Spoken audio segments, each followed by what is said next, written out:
Get ready for the dictation. Start. Mr. Deputy Chairman, Sir, I extend to this resolution my wholehearted support, though I wish he had extended its scope by incorporating within it two more services, but then I cannot deal with that subject now. You have assured me that the matter will be taken up on a subsequent occasion. I do not know when that subsequent occasion is likely to occur. So, I am grateful to the Home Minister for some kind words he has said about me in regard to my interest in this subject. No doubt for long I have been urging the necessity of creating more All India services.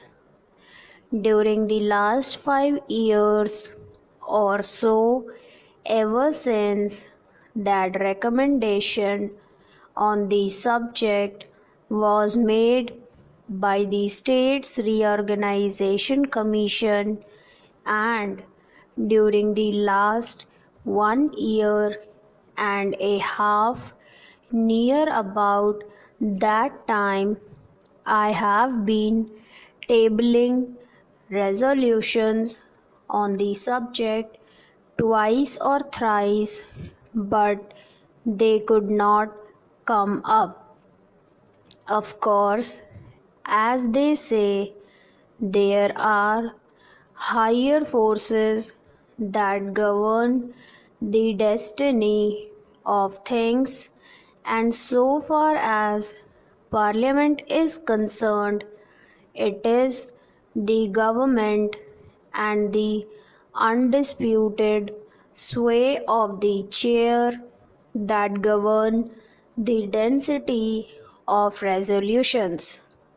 Obviously, it was so ordained that this resolution should come up only now, and that too as a government sponsored resolution.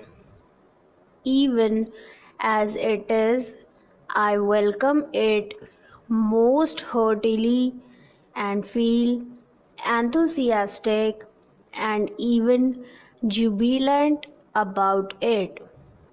Sir, I sincerely congratulate the Honorable the Home Minister for the tact, the firmness, the strength, and the determination which he has shown in overcoming all the delicacies and difficulties which I am sure were there in his way. The opposition and unwillingness of the states were there initially, I know.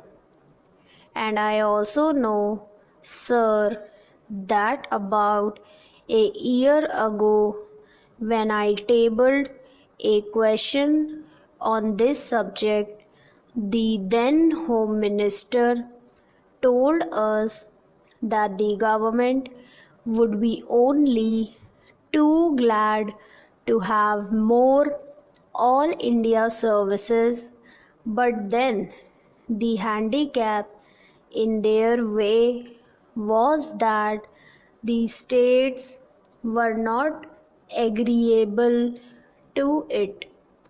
Subsequent to that, sir, about the middle of this year, I wrote to all the chief ministers, requesting them to let me know their views on this subject, and I was a little unhappy to find that no chief minister replied to me saying that he was agreeable to it.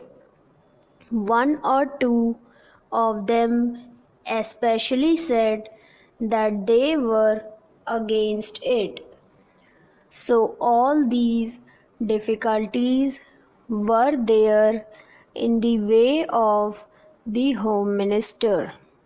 But I find that by his sweet persuasion, he has been able to win over all the chief ministers who, in the conference immediately preceding the last one, agreed to it in principle, and in the subsequent conference they agreed to it. It appears obviously in 2-2, and hence we have before us this resolution supported by the chief ministers of all the states. Sir, for that I want to congratulate most sincerely and heartily the Honorable the Home Minister. Now, sir, so far as the merits of this resolution are concerned, I do not think it is necessary for me to elaborate on them, because during the last 4 years or so, ever since the publication of the report of the States Reorganization Commission, many eminent men all over the country, eminent administrators and persons who had experience of administration, including the retired Controller and Auditor General, were of the opinion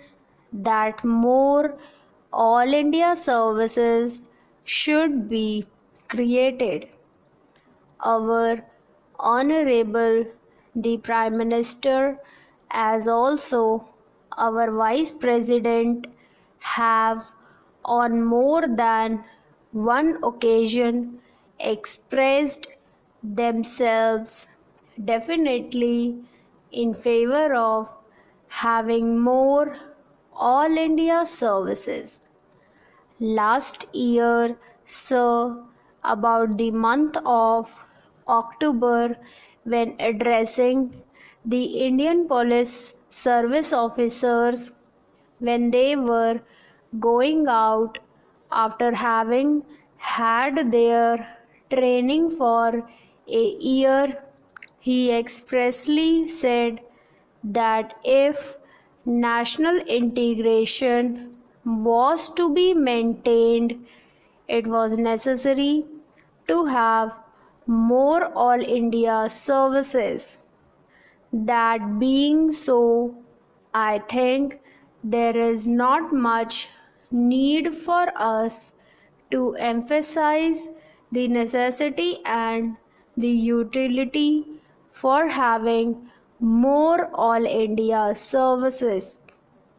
So, in the interest of efficiency and also in the interest of integrity, it is absolutely necessary that we should have these three All India services as also some others.